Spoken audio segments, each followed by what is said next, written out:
I tell you what, Christopher Nolan, he is pretty brilliant, but super strange. I still don't know what Tenet is all about. And part of it is because I couldn't hear it.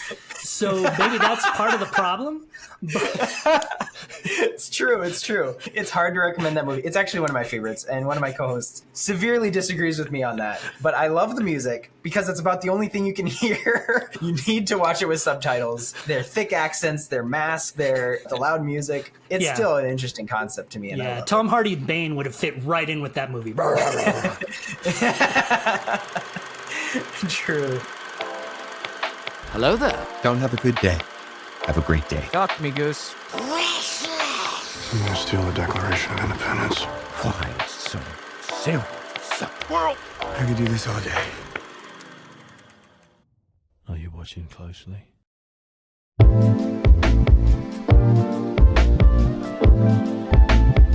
Welcome, everybody, to the One-Eyed Film Podcast. I'm your host, Seth Mossberg, and today I am honored to have Paul Asay with me today from Focus on the Family's Plugged In to talk with me about parenting, even though I'm not a parent yet. I am very blessed, I suppose, that we got this connection, that I reached out to Plugged In, and that you were willing to come on and talk to us a little bit about what you do at Plugged In, what Plugged In's perspective is on their whole mission of making sure parents are aware of what's coming out. Even more than movies, you guys do websites, YouTubers, music, video games. It's really impressive. Man, we do almost everything, right? If it's in the entertainment sphere, we have some sort of review, hopefully, on it, most things that people would be interested in. And yeah, you kind of nailed it. You know, we're probably best known for our movies, but we do a lot of TV. We do books, we do music, we do video games, YouTube channels. So we talk a little bit about technology as well. So we really try to hit a lot of I guess pain points that parents have, and we do have a broader audience than that. But I would say for the most part, a lot of people who come are looking for stuff that's going to be good for their kids. Well, and I still come to Plugged In often to kind of get an overview of a movie before I go see it. I think it's still helpful, even if it's geared towards, making sure the kids are okay to see it, but it still lets you know with perspective what a movie is going to be like. So there's a website that I'm sure you're familiar with. It's Kids in Mind, and it's pretty bullet point things that are in the movie, and it doesn't really give the Christian worldview of it, and you guys write that into your reviews. You even make sure that the expletives of Jesus's name are listed out and numbered so that you're aware of that, because I don't know that Kids in Mind does that. But that's one plus side to Plugged In, is you put a little bit more effort into it for the audience that you're making it for, which is hopefully people who use Focus on the Family's curriculum a lot and just go to Plugged In for all that type of stuff. Yeah. We try. That's for sure. We try. Yeah. I wanted to ask you, what's your favorite movie of all time, just to kind of get an idea for who you are. And as you have a little bit more of experience with movies than I do, a couple more years on me, I want to hear what you think. Just a couple. Yes. Man, that is always a dangerous question to ask a movie reviewer, because immediately I start thinking about, so what movies did I enjoy, or what movies do I think are the best? Because sometimes they're very different things. Like, I think maybe the best movie that I have seen, the one that stuck with me the longest, might be Schindler's List. But it's not a movie that I would go to repeatedly. I really have a great appreciation for the art. I have a great appreciation for what the movie was trying to say, but it's not a movie that I would, it's a hard movie to sit through. And probably along the same lines would be a movie like Silence, which came out, I think, in 2016. Martin Scorsese, beautiful movie, made about $2 at the box office, because it was a hard movie to watch. But it involves these Jesuit missionaries who come to Japan in the 1600s, and just sort of the persecution they dealt with, the idea of dealing with their faith in such a hostile culture to it. I thought it was just fascinating, and so much of that movie has stuck with me. But it's not a movie that I'm gonna just pop in and say, you know what? I have a free Friday night. I'm gonna watch Silence. So for that movie, I would probably say I'm a big Lord of the Rings fan. Loved Fellowship of the Rings. Old school. I think Raiders of the Lost Ark is one of the coolest movies I can think of. And yeah, so those would probably be my choice. I also have a really soft spot for The Princess Bride.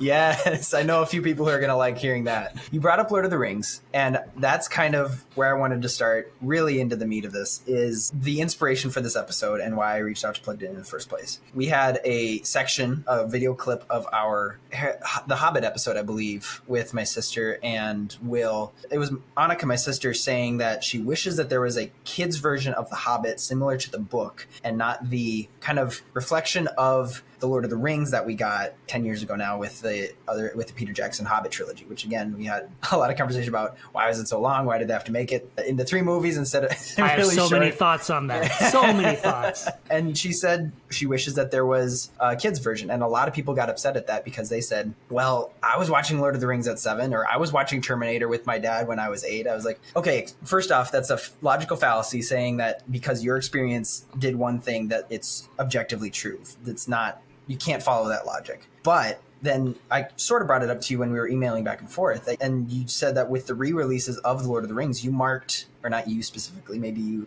aided in that, but you have the light, medium, heavy ratings for movies, and you had kids as heavy, like very heavily. I don't know what other word you pair with that. Heavily discourage, heavy warning. So we typically say it's like a green, yellow, red cautionary color scale, I guess you would call it. And yeah, so it would be heavy caution. It's not telling parents that they can't take or they shouldn't take their kids to it, but it is a sign that they really need to be cautious about it, because there are some elements within, and like I just said, I have nothing against Lord of the Rings. I think it's a fantastic series. I love the series. I think that it has so many great messages, so many cool elements to it. I think the Balrog is still one of the coolest monsters that I've ever seen on screen. But and there you go. Right there, you have sort of a cautionary element that probably parents should think about, because the Balrog was pretty intense. That whole Balrog scene, and watching Gandalf, spoiler alert, watching Gandalf fall to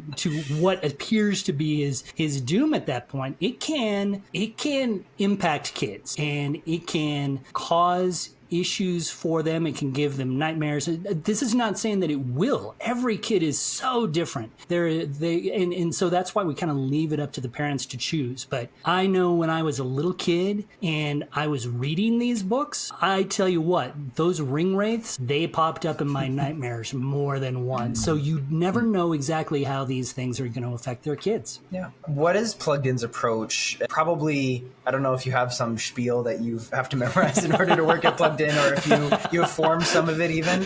What is Plugged In's approach to suggesting or discouraging movies for families while still allowing parents to have freedom to choose? Because you work for Focus on the Family, so you're going to have a lot of information, a lot of suggestions in your ministry, where it's not rules that Focus on the Family thinks you need to follow if you're going to have a successful family. How does that play out for you guys? So we really, at Plugged In, we try to take a very open view of what we review, but we also take a very cautionary view of it. And I know that seems a little bit counterintuitive, but essentially what we try to do at Plugged In is we try to give parents all the information that they can possibly need to know, because we have such a wide range of readers. We have 20 somethings who come for their own purposes. We have teens who are trying to argue with their parents about whether they can see a movie or not. And then we have a lot of parents who come and want to know what's good for their 3-year-old, what's good for their 7-year-old, what's good for their 12-year-old. And they range really from extremely, extremely conservative parents to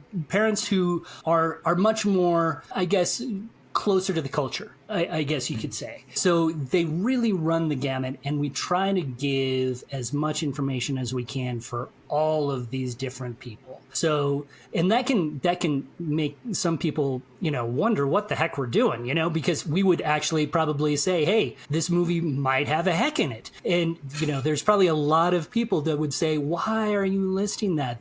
But there are, for some parents, that's an issue. And so what we do is we tabulate as much as we can. We talk about about how much violence you might see in a movie, the spiritual elements that you might come across, drug use, profanity, if the movie is getting sexual or whatnot. These are all elements that we sort of try to tabulate as best as we can, and then just lay out all the facts for our readers. And then hopefully they can sort of decide for themselves what is appropriate for them, what is appropriate for their kids. I'll be completely honest with you.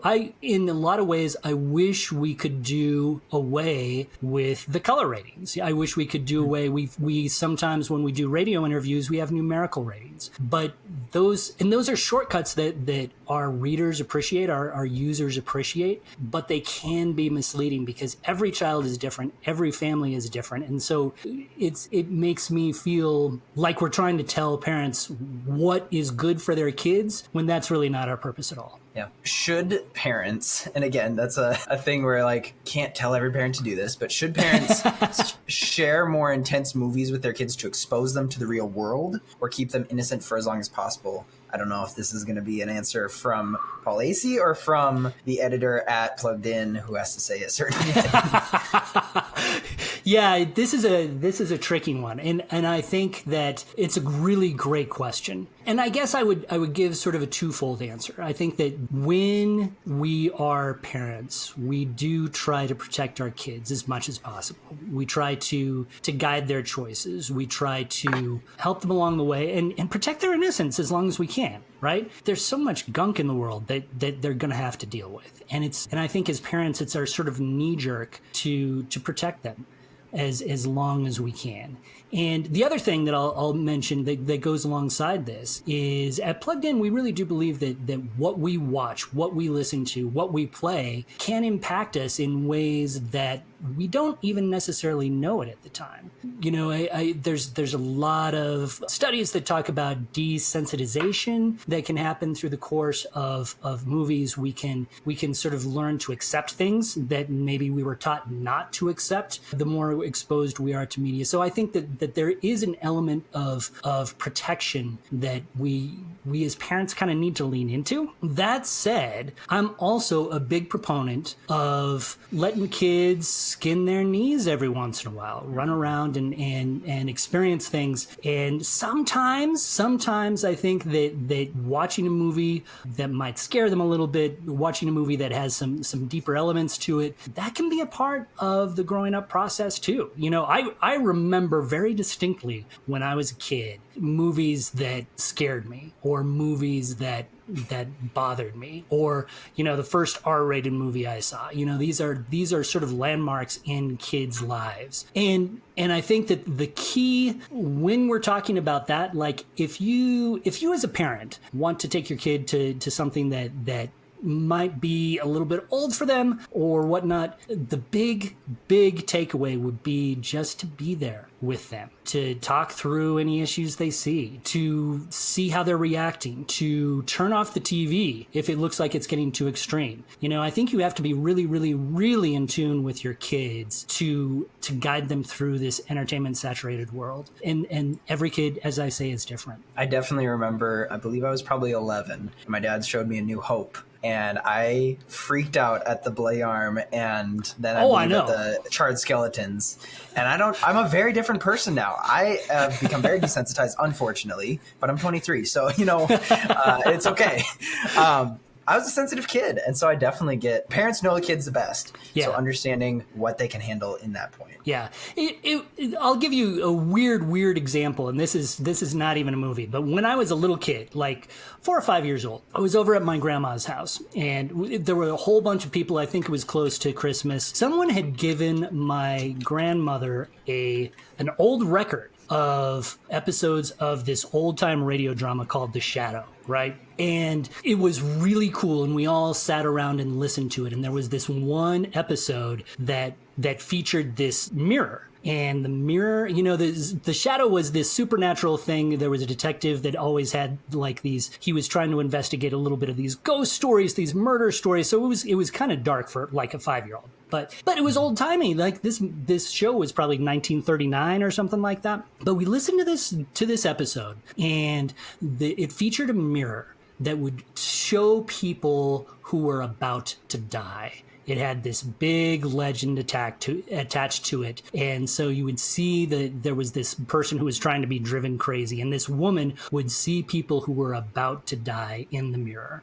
So fast forward a couple of hours, we're sleeping over at grandma's. I'm in a big bed by myself and in an unfamiliar house. And over at the foot of the bed is a dresser with a huge mirror. Over the top of the bed where I'm laying, there's a picture of my grandma's grandma. And I freaked out. And I will tell you honestly, this may destroy any sort of respect you might have had for me, but I really did not sleep in a room with a mirror until I absolutely had to when I went to college. Wow. That was the first time I ever slept with a mirror again in my room, because it just freaked me out so badly to see that. So, this stuff, it sticks with you. It can last with you. And sometimes it gives you kind of a nice little story like this, but it can be really bothersome. And, it can cause kids sleepless nights, and that means parents might have some sleepless nights. And that's probably not a great thing. Yeah, they go hand in hand. I even remember you mentioned audio dramas, and I was like, oh man, should I bring up Adventures in Odyssey? There were a few Adventures in Odyssey episodes that gave me sleepless nights, but I think Chris warned us. Chris warned us that it was a parental guidance episode, and I didn't listen to her. So it's on you. Of course, I'm not blaming Focus on the Family at all. You mentioned scaring kids because sometimes they need a skin knee, like you said. How is violence different from sex and language? Because I would say that they are. The latter, sex and language, are kind of things that can latch on to somebody's mind in a passive way, whereas violence, I don't really think that any kid is going to see a superhero movie and actually do anything violent besides pretend, whereas the other two might be more intense. Those are really the three that are talked about with these movie reviews, whether it's Kids in Mind or you guys. Is there anything that makes sense there? Well, I will say, no, I think that's a really valid point. And see, this is a really interesting point, because I do think that sort of the evangelical subculture, which we both belong to, they tend to give violence a little bit more of a pass. I think that we love our action movies. A lot of us have roots within the military, all that kind of stuff. We tend to accept that a little bit more, which is one of the reasons why I think the Lord of the Rings movies are a little bit more navigable for a lot of parents kind of within our sphere. There's a lot of violence, but it's violence with a good purpose, right? The good guys are fighting the bad guys. It has a great message at the end. And so that allows us to sort of excuse it. But it can, again, and this is sort of dependent on the kid. It can impact the kid, and it can be a tricky thing to navigate. Yeah, you do pretend, right? You do. I remember as a kid, I loved my superheroes, and I would throw on a blanket, tie it around my neck, and pretend that I was zipping all around. But I also remember kind of hitting my sister pretty bad one time because we were playing, and I think that you have these elements where you can pretend, and the pretendness for some kids can cross into reality a little bit more. And the other thing is that it does get into a bit of desensitization. One of the most interesting arguments that I really ponder in my own head is, what's the difference between like cartoonish violence and like realistic depictions of violence? Because I think you could make an argument, Bugs Bunny, Roadrunner, you have all this slapstick violence all over the place. Mm-hmm. But when you watch that, it can make you think that it's all just harmless. And, you don't need to worry about anvils on the head, because you'll just grow a big bump and, 30 seconds later, you'll be just fine. When you have realistic violence, it can impact you more. I personally sometimes wonder whether it is good for that impact to be felt, that this stuff hurts, that this stuff can harm you. It's something that I still think about a lot when I go to movies that have either those extremes, the slapstick violence or more realistic depictions of it. And I think, again, you would always encourage the parents to talk about it. I've even heard of the rule that some parents said of, we will pause the movie to talk about something for the sake of talking about it. I know the two, when it comes to sex and language, that my dad did, The Last Crusade had Indy getting down with the love interest of the movie, and he paused and said, Seth, we don't do this, and he's like, yes, Dad. And moving on. The other one was, I think, October Sky, where they're swearing up a storm, and he paused and said, we don't talk like this, okay, kids? And we're like, yes, Dad, and we get to play again. So it could be as simple as that, or it could be a conversation about why we should or shouldn't do something that's portrayed in those movies. Well, and I think that's really it's very key. And it gets back to something that I said earlier. I think that these discussions, these conversations that kids have with their parents, that is really an important element of these movies. I think the most harmful thing that can happen when you're dealing with movies or entertainment of any kind is that you just let your kids watch it without any sort of, awareness of what they're even getting into.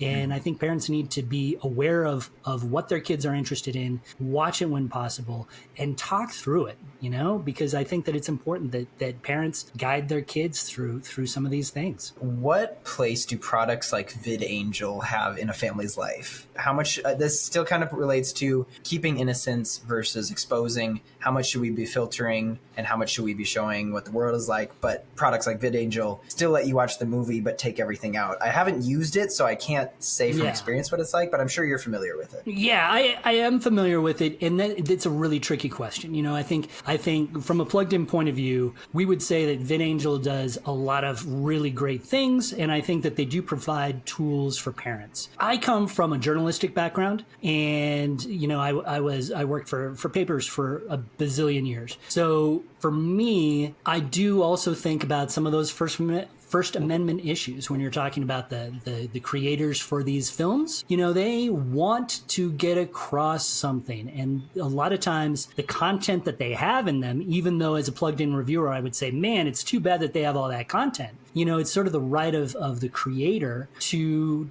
bring that content forward.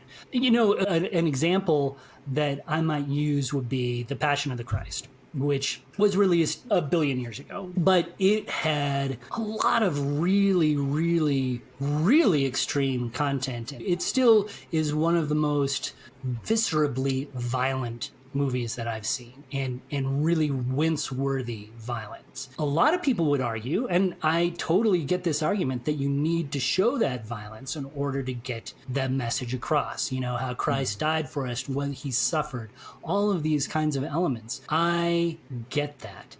If you sort of filtered out that content, a lot of that power, the power that Mel Gibson wanted to bring to his product, would be stripped away. So I think there would be a robust argument as to whether that would be a good thing or a bad thing. Do you think there's a line that shouldn't be crossed for Christians, excluding kids right now, excluding parenting? Is it truly up to us to determine what we can handle, or always avoiding R-rated movies? Again, you just brought up Passion of the Christ, but that's kind of the thing that is said. Even in some PG-13 movies, they really push that line of into R, but keeping it, only one F-bomb, maybe even two for some reason. I don't get that.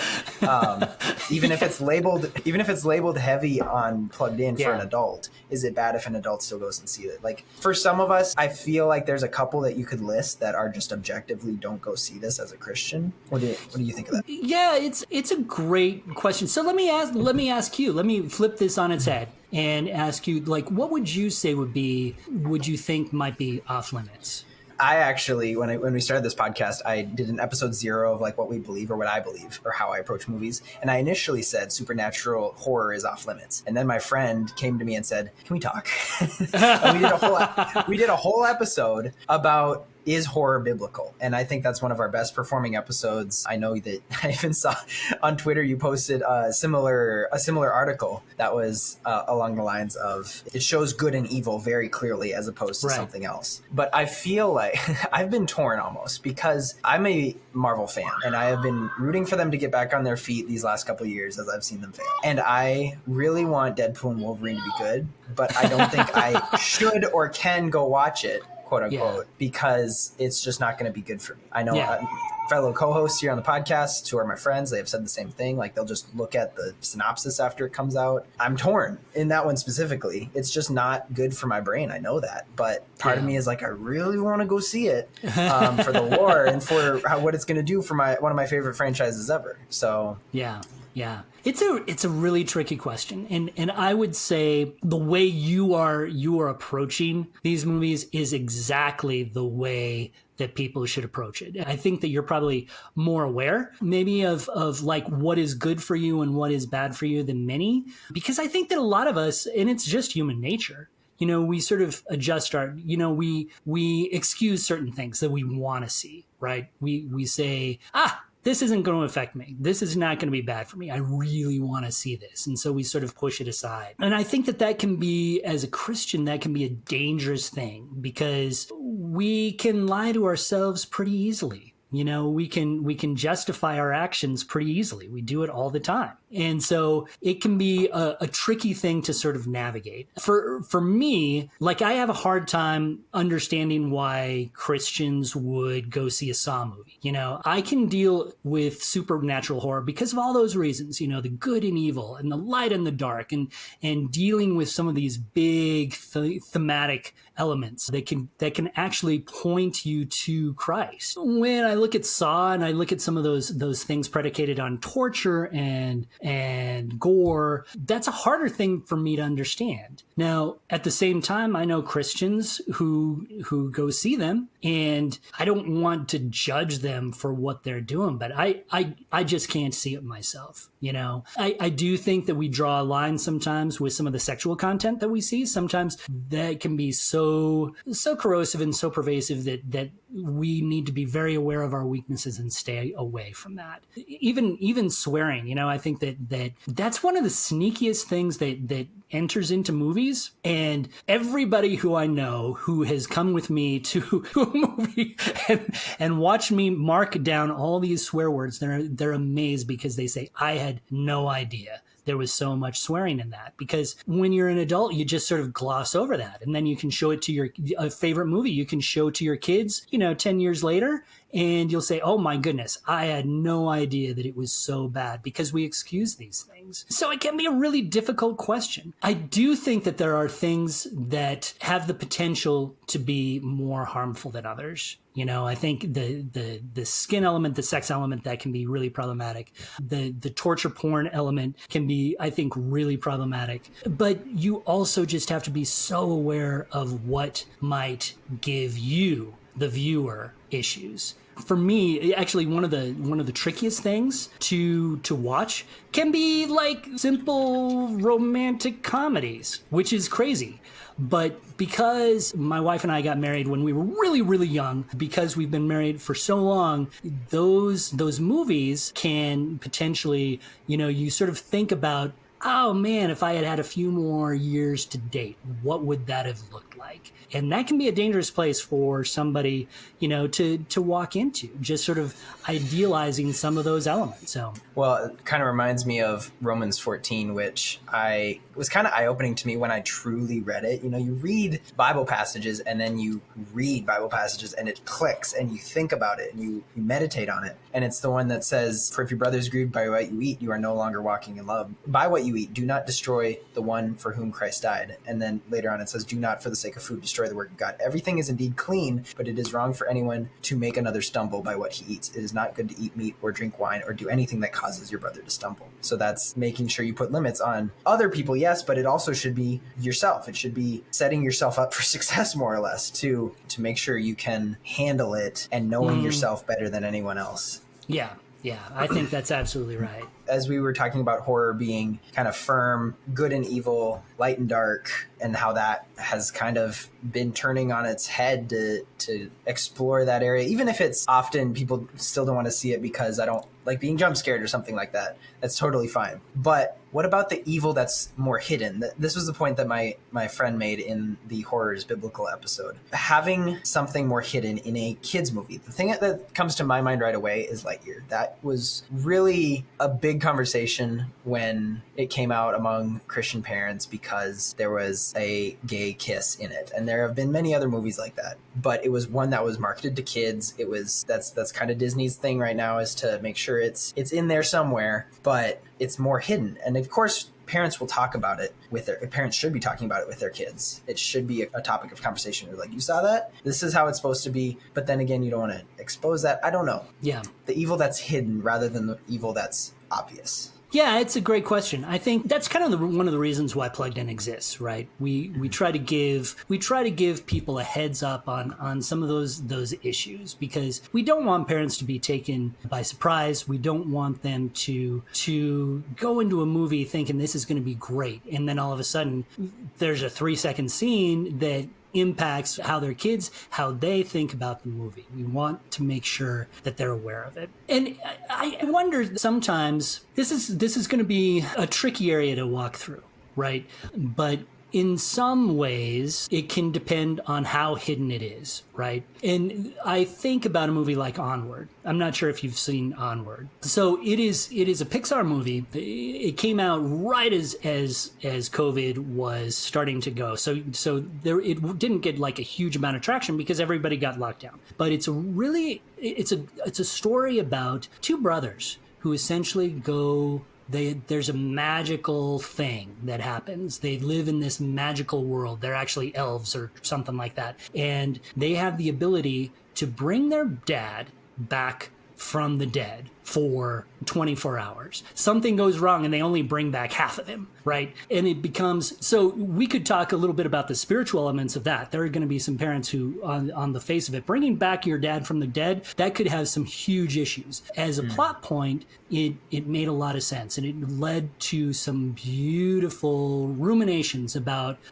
parenthood, about being a good son, about brothers, loving each other, and how one can be a father figure to another. Had some really, really resonant messages for me. But there was a moment in there where an ancillary character, a female character, just mentions very briefly about her wife. And it is one of those things where that is very hidden. I didn't see it actually when I first watched it. Had to go back and rewatch it for that scene to come about, for me to see that scene. And that is obviously hidden, and it was hidden there for a reason. Obviously Pixar Disney was sending a message with that, and that's something that parents need to be really, really aware of. Part of me also wonders how many kids would ever even notice. If me, a professional movie reviewer, did not see it, would a 6-year-old notice that? Would that impact how a 6-year-old is going to think? So again, it's one of the reasons why we try to leave it up to parents, because I think a lot of parents might have different answers to that. I found the story, if I was a parent of young kids, I think the messages in the story would be stronger than that one moment. But there's a lot of parents who would disagree with that, and that's totally fine. I don't know if that answered your question, but... No, it does. I like that. I think when it comes to parenting, kids are going to kind of get the gist of the story, because they don't always remember details that well, and it goes over their head. I'd say if they were watching a full movie about, or at least a secondary character had that storyline of being gay, that would probably make more of an impact and cause more conversation. But I think that line was in there for Disney to show, hey, this is whose side we're on, and for all of the parents who did pick up on that. Mm-hmm. Yeah, it is. These are interesting times that we live in, right? Because you do have those elements, and they're becoming more and more. You definitely have a lot of movies where those elements are very much out there, and you can't skip over them. You can't ignore them. Strange World had a very important character who was gay, and so you have these elements that as parents you are going to need to if you are going to take your kids to the movies at all, and they're new movies, these are elements that parents are just going to have to grapple with, because it's hard to find quote unquote safe entertainment for them anymore. Yeah. Sometimes I think about what movie would be like a totally okay, no conversation needed. It's like Peanuts, I think. Peanuts was a G-rated movie that came out very recently, which you never get. And it's just the Peanuts. All the kids. I think it was a pretty faithful adaptation to the comics as well. But I remember really liking that. Speaking of movies that we really like, one thing that we kind of connect on is the Inside Out 2 that just came out. And this is spoilers for anyone who hasn't seen Inside Out 2. But I remember, I believe it was in our 2024 movie predictions episode, that I boldly said that I didn't think Inside Out 2 would be better, in the sense that I thought that they were going to go with Riley going through puberty and she's discovering who she is and discovering who she really likes, and they would follow that path. And I was glad to be proven wrong, but I was ready to hate on it just as soon as I have almost anything else Disney has put out these days. But I was very pleasantly surprised. I really enjoyed it. I want to hear what you thought going into it and what you thought what you think of it now, or Yeah. even because you wrote the reason. Sorry, I didn't even mention this. You wrote the Inside Out review on Plugged In. I did. Officially. Like, you had to do your job to see this movie.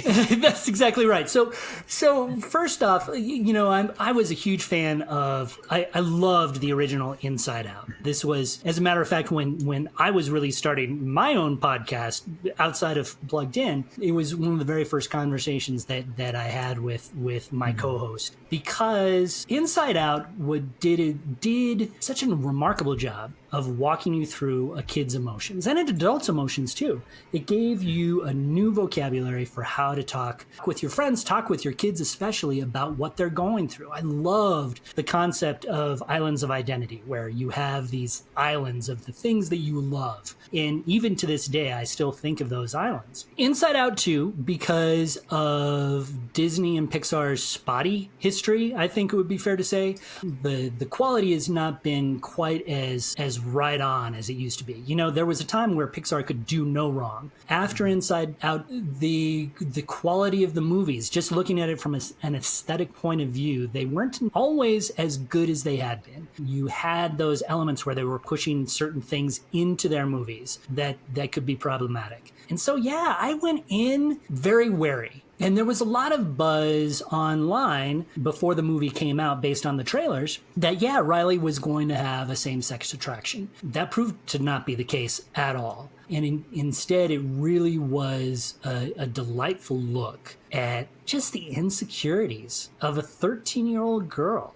Trying to figure out how to make new friends, how to fit in, how to, as she starts looking toward her future, how to succeed in that future. And I'll be honest with you, I'm not sure if you know this, Seth, but I've dealt with a certain amount of mental illness in my lifetime. So depression is a part of my story. Anxiety, I'm fairly familiar with. So when you see those elements that we saw in Inside Out 2, where Riley's self-belief structure, I guess, where it moves from I'm a good person to, because of a new emotion, anxiety comes onto the scene. And because of the way anxiety is pushing her buttons, all of a sudden her self-belief becomes sort of this sense of I'm not good enough. And I think that so many teens can relate to that message. I'm not good enough. And so many adults can too. It was such a powerful, awful, really, moment, because we see this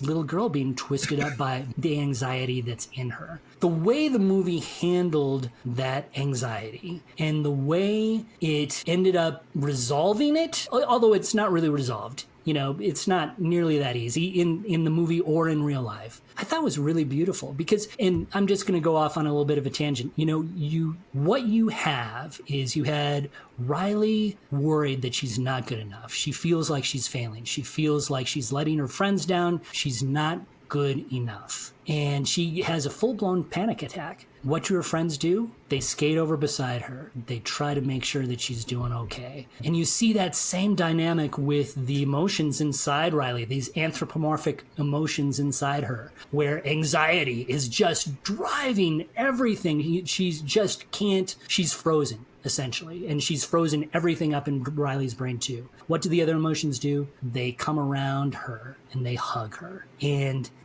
as I was thinking about it, as I was leaving the movie, it reminded me that in some ways, that's what God does to us, right? We know as Christians that there's an element of truth to that I'm not good enough. We are fallen creatures. We have failed. We have sinned, and what we have done has separated us from God. But God comes alongside us and he embraces us and he tells us that he loves us. And if we accept that love, it makes all the difference in the world. I thought it was just a beautiful message, not only what we do with people who are suffering, who are dealing with anxiety, who are dealing with problems in their own life, what we can do as their friends, as their parents, to come alongside them. But I thought it was a beautiful reflection on God's love for us as well. Do you think that the preemptive panic that ensued from everyone in the Christian sphere, in the Christian community, was warranted? Or, our guards have been up. Our guards have kind of hardened over the last couple of years when we've realized that stuff is becoming more obvious. I think that I am always one. I'm a wait and see person. I really, and this goes, I think that a lot of parents, a lot of Christian parents have become cynical of Disney and Pixar, and they have been given a lot of reasons to be. I tend to be, again, maybe because of my journalistic background, I tend to be really cynical of a lot of things. And so when I hear people talking about things, elements that they don't know for sure are in them, I really push pause. I think that oftentimes we can overreact because we've been hurt, because we have reason to fear. But sometimes it's just good to take a breath and say, all right, let's see. Let's let this play out.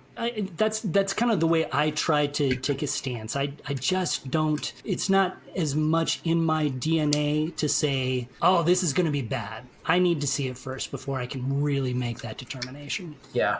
And I think you're bringing up the intensity of certain aspects of the movie. So when you brought up the one line in Onward, there's that compared to what Pixar used to do. And one of my favorite jokes in Cars, Mater misunderstanding lightning saying piston cup. Those things are like the old videos of like, oh, this adult's joke is hidden in a kid's movie. It's changed. It's shifted from what we used to think of Pixar, making sure that, well, I think people have often said that Pixar is adult movies made for kids. They often have adult themes. That's kind of why we are here and why I talk about movies so much, is like we just did an episode on Cars and explored Lightning McQueen's character and the Mater's character and all the other side people who have that story that can be talked about. And yeah, it's really great. Yeah. Let me just say something about Pixar too, because I think Pixar, again, we've sort of said Pixar is not necessarily what it used to be, and who knows what they're going to do in the future.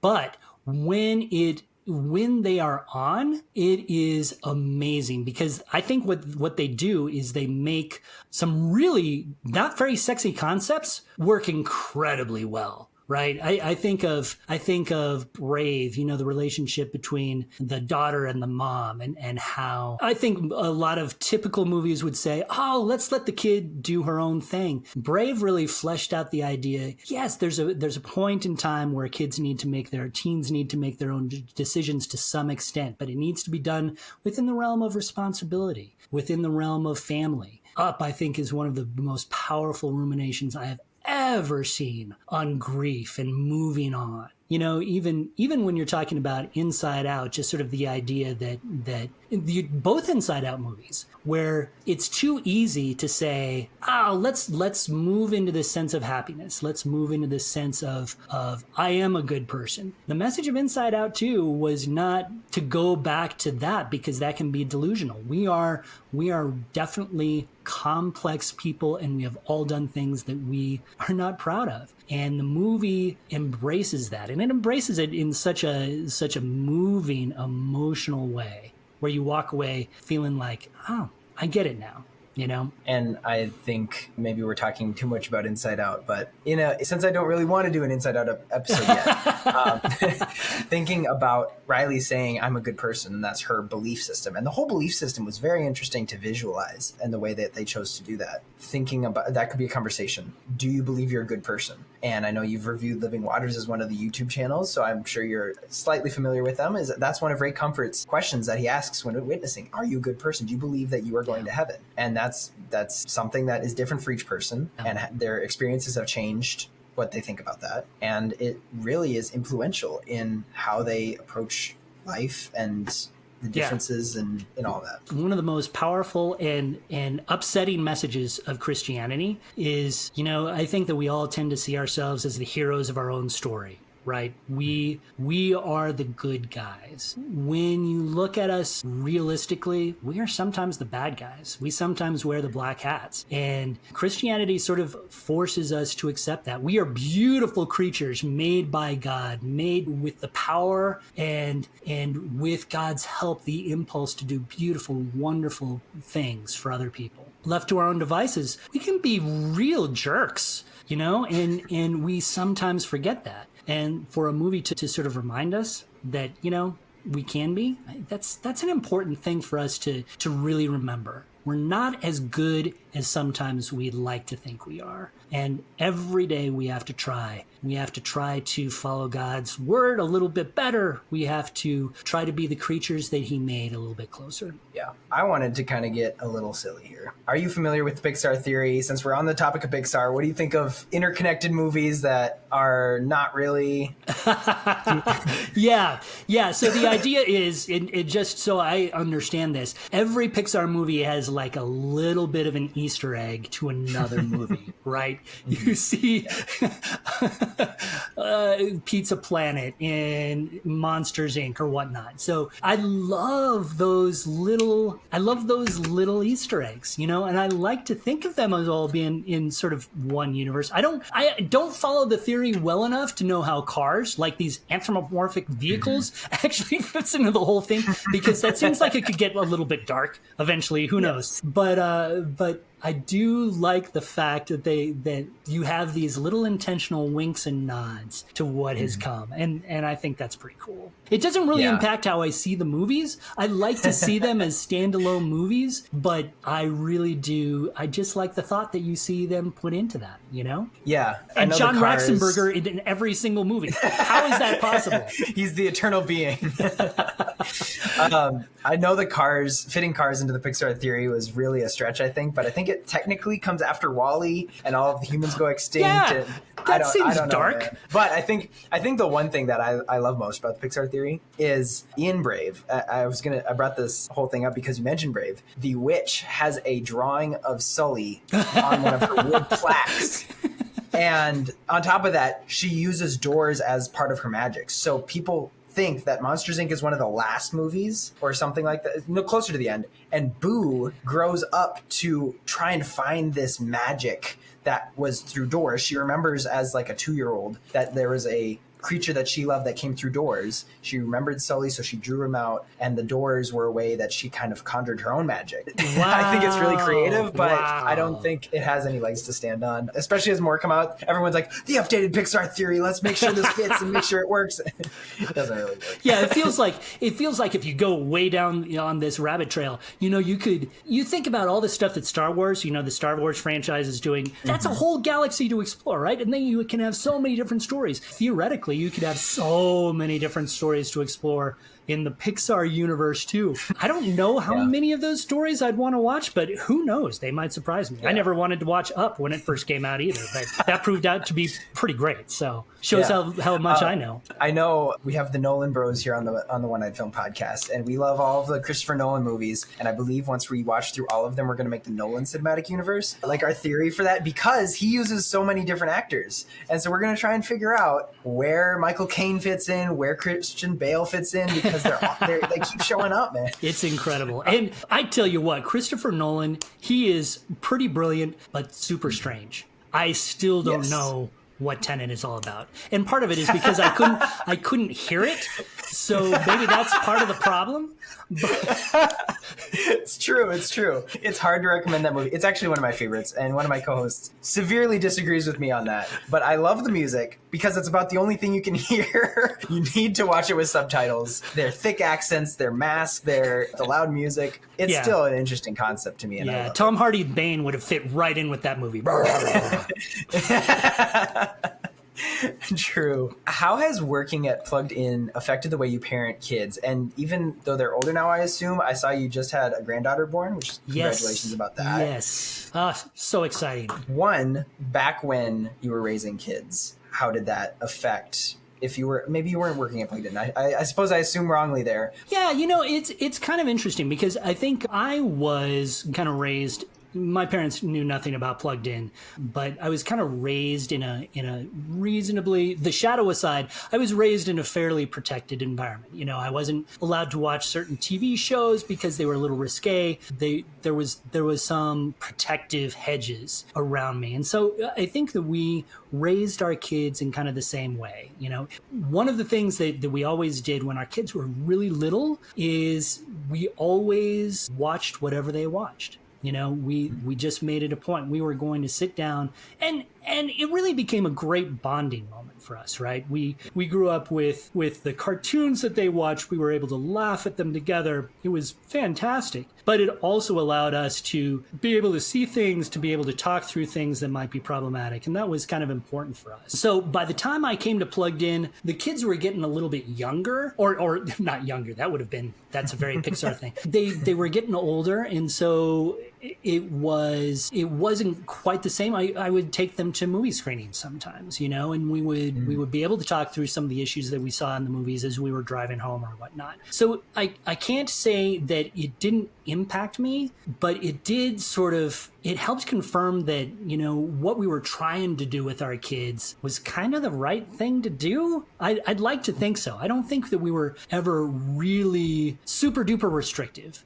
but we did take our entertainment seriously, and we wanted our kids to take it seriously too. It was interesting. I took my son, when he was mid-teen, I think, we took him to see Prince Caspian. It's based on C.S. Lewis. It's a really nice story, all this kind of stuff. And it was interesting because after the movie, there are some pretty intense places. And we walked out and he said, man, that was a violent movie. That was way more violent than The Dark Knight. Which was interesting, because The Dark Knight back in the day, they were talking about maybe this should have been rated R because it was so violent. And I said, what are you talking about, son?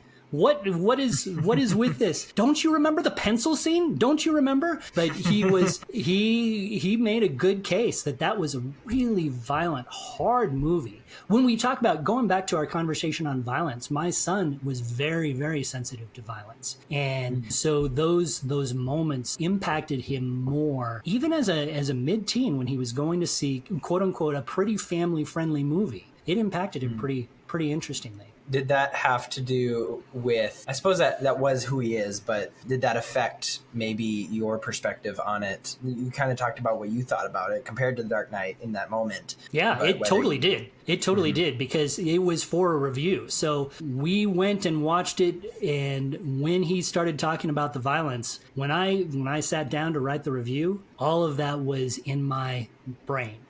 I was very mindful of how it affected my son. And I knew that he was not going to be alone. This was going to be something that other kids might deal with as well.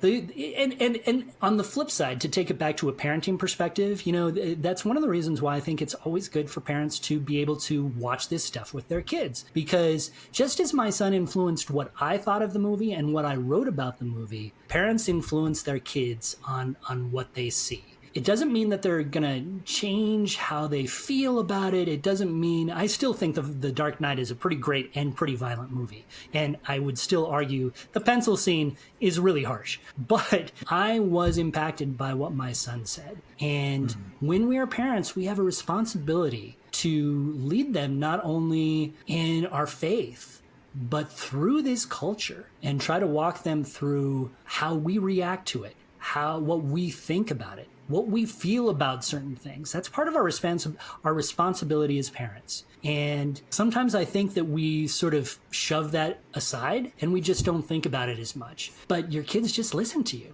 And even when they're teens and you don't think they're listening to you, they do. And it's important to remember that. Yeah. Even since I'm a little bit closer to graduating teenhood, being a teenager, I remember there was something specifically that I'm not going to mention, but it was that they were telling me while I was a teenager, and I didn't appreciate it. I didn't process it until I was later in life, and I thought about it and go, man, mom and dad were right. And I know my mom's going to hear that, and she's going to be like, I told you so. But it's getting through to them. And I have no parenting experience, but teens can't be given up on, and that's kind of back to Inside Out too. Like, just keep loving them. Well, and I tell you what, Seth, as you get older, the more wise your parents are going to feel. I mean, by the time you're 40, you're going to think, oh my goodness, they knew what they were talking about all this time. So True.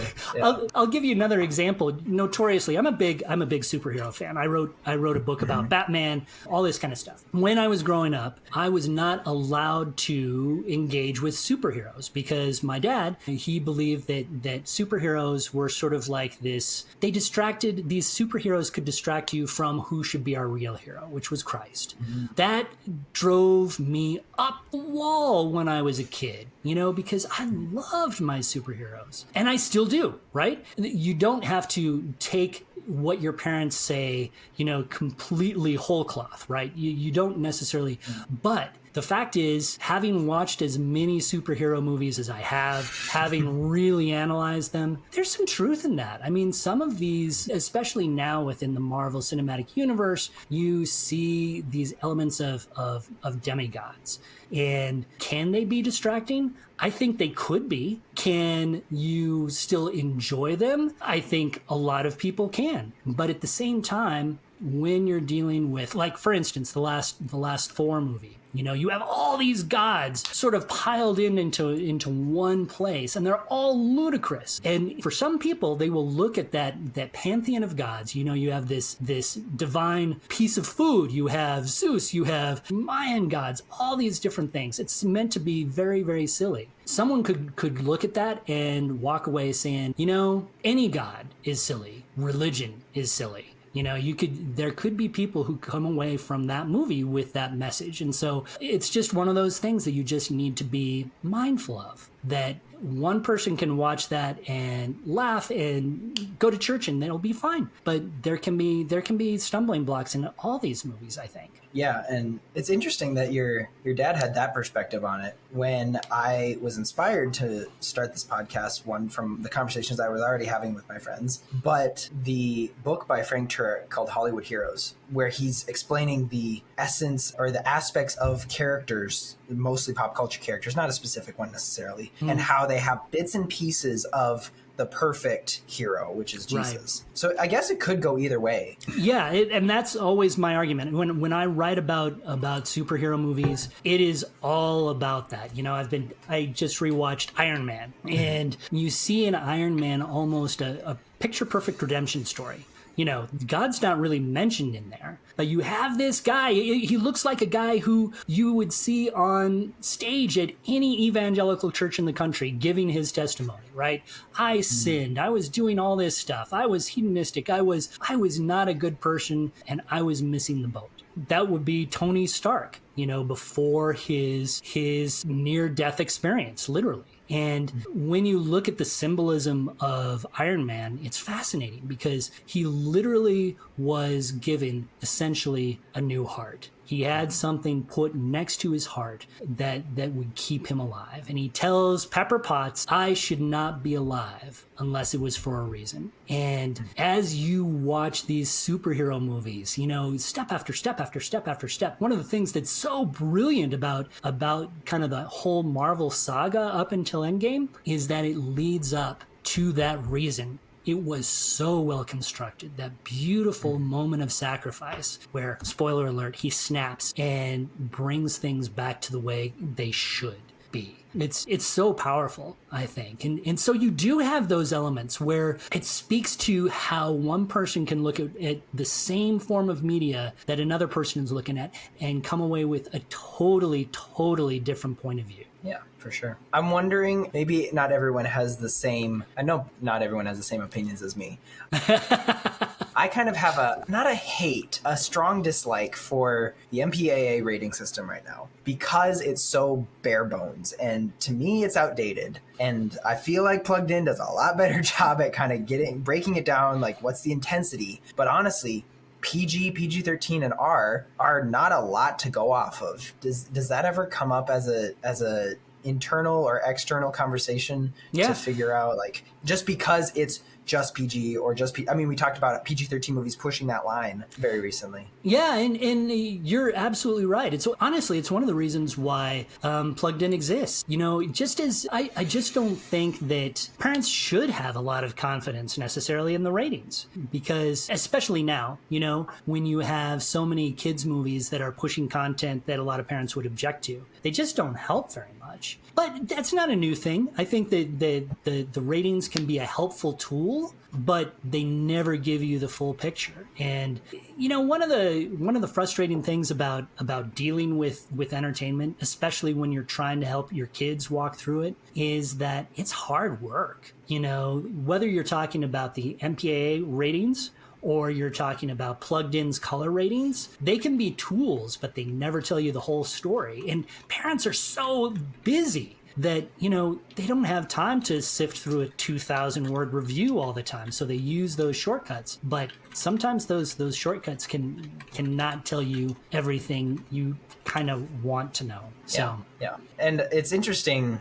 when you look at the history of the rating system, when it just was PG and R, and not the Last Crusade, the Raiders of the Lost Ark, and as it went through Indiana Jones, basically those trilogies, it really is like, you know what, these really aren't PG, but they're not bad enough for R, so they added another one. I feel like, to me, they should add a couple more. And maybe you can't nail it down to just putting it in a box, I suppose, but they're not really helpful anymore. I think that's pretty obvious. Yeah. And it's tricky too, because one of the things that we pay attention to a lot at Plugged In is not just like the really more superficial content, the sexual content, the violence, the language. Those are important things to pay attention to. But worldview, I mean, what is a movie saying about Christianity? What is it talking about as far as your relationship to your family?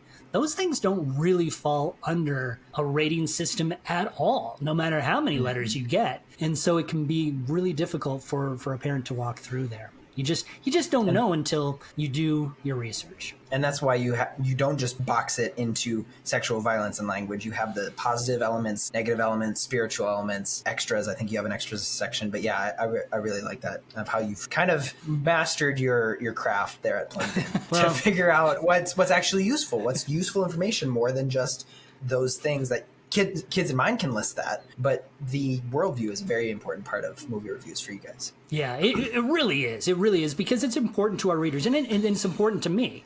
I am a story guy. I really pay attention to what is in a story because, man, stories move me. Stories have changed my life in a lot of ways, and so I want to make sure that we take the stories that these creators are telling us really seriously, and whether it's good or whether it's bad or whether it's a mixture of both, we want to impact that. True. I've always been curious to ask somebody who either sometimes gets early access to movies or at least has a different mindset when going to see a movie. How do you take notes and still enjoy the movie or see the movie as a whole thing? For one, literally, how do you take notes? Do you have a little light? Is that distracting? You want to make sure you're not messing up other people's experience. How do you do that when you go for the job of writing? So I wonder if I can even show you this. Probably your listeners won't be able to see this, but and I don't think I have a pen here. But yes, I have a light up pen. Essentially, there are pens that you can buy that light up, and they're really. I'm intrigued now. Yeah, they're really subtle. So they just have a little pinpoint light that shines from the very tip.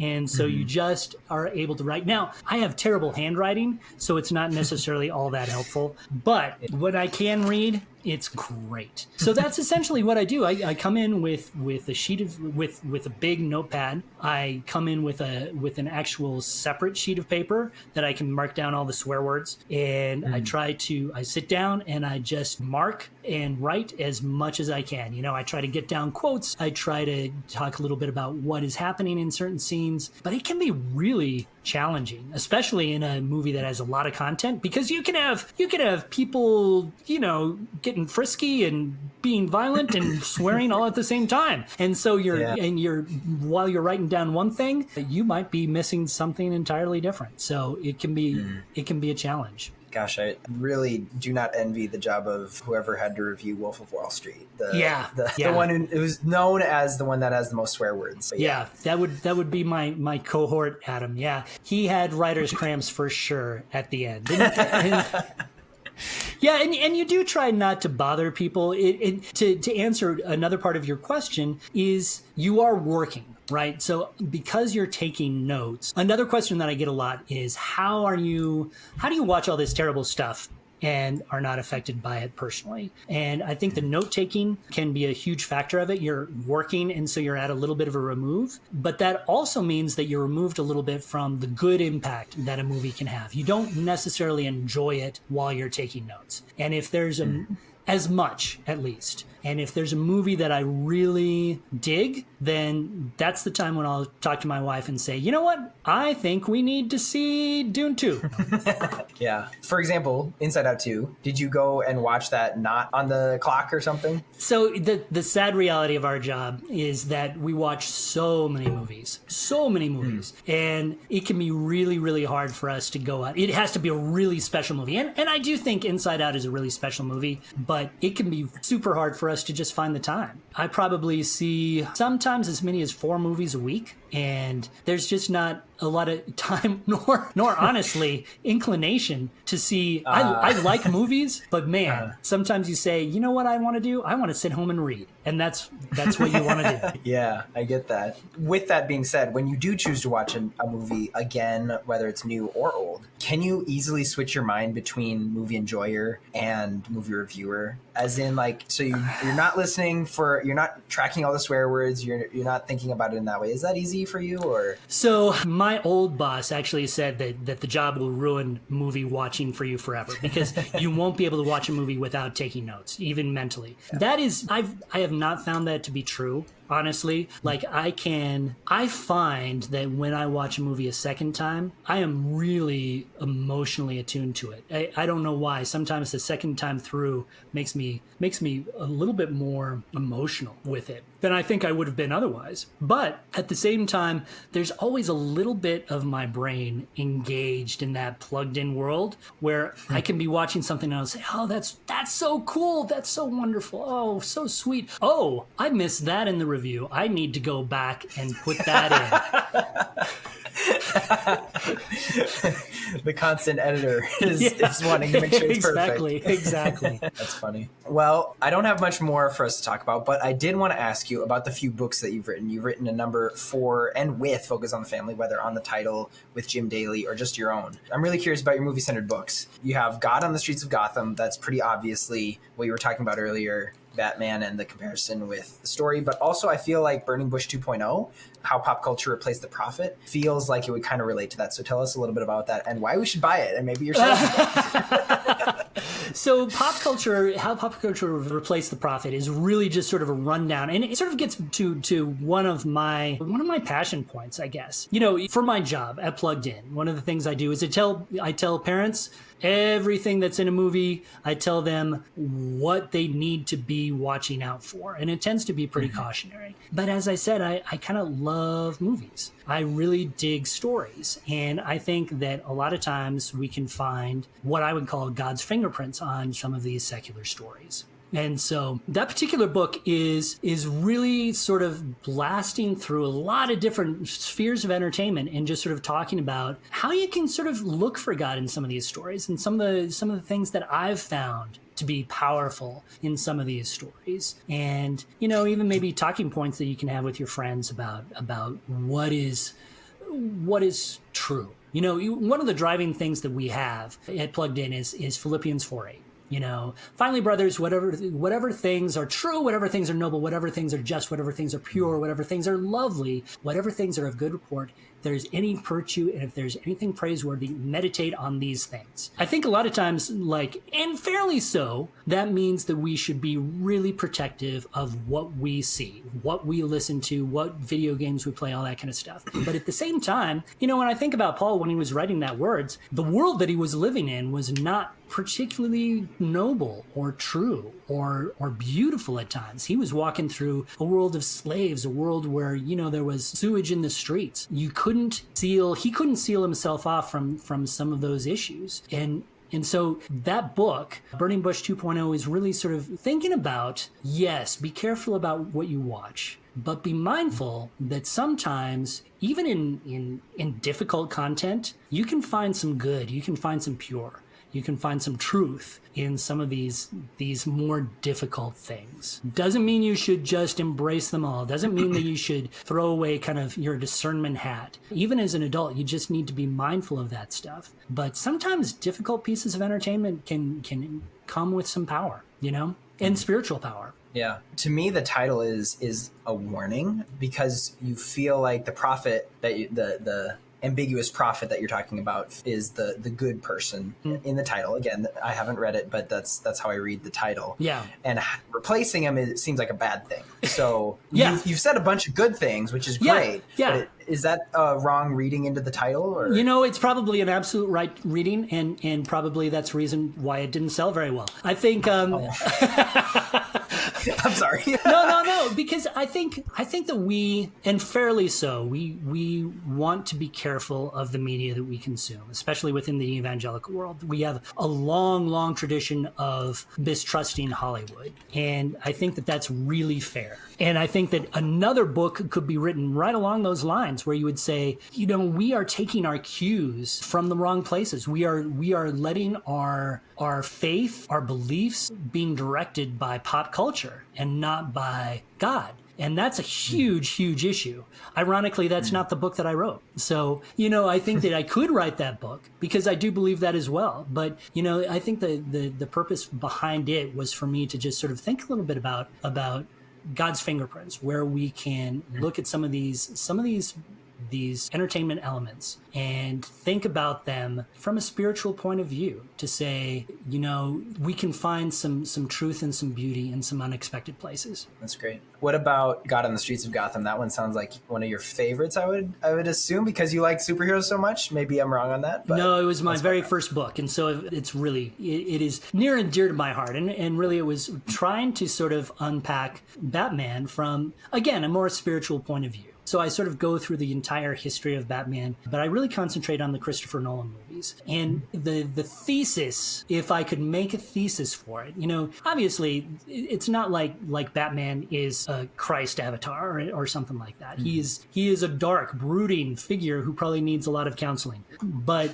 that was sort of what has made him kind of an intriguing figure to me. You have a lot of Christ-like avatars within the world of superheroes, but Batman's just a guy. And he's not a perfect guy. He really has some issues, but he goes out every night to make his world a little better. He has a strict code of conduct, his famous, he's not going to kill. He's not going to be judge, jury, and executioner. He's going to do what he can to make Gotham City a better place. And through all of his failings, through all of his foibles, it's all about trying night after night to make the world a little better. And I think for me, that's one of the things that we're called as Christians to do. We look around our worlds, we see the fallenness in them, we see the hurt, we see the anger. We see all of the sin that we're surrounded by. What is our call as Christians? To be salt and light, to make the world around us a little bit better. And, in our own unique ways. And I think that's something that I take away from Batman. Yeah, I feel like we could have a whole conversation of superheroes being morally good, and why Captain America is, he will always do the right thing, and, all the different aspects of it. I'm sure you would have a lot to say about that. Oh, so much. But we'd be sitting here for another hour and a half, so. I know. Maybe that happens in the future. I don't know. We'll see. But honestly, I'm very thankful for the time that you've given me today, Paul. I really appreciate all of your perspectives on this. You have more wisdom than I will admit that. But thank you for coming on today. Thank you so much for having me. It was a lot of fun. Yeah, no problem. Listeners, make sure you go and follow us on Instagram, YouTube, and join our Discord. We'll have a lot of conversation over there about what Paul said. And until next week, know that you are loved. God bless.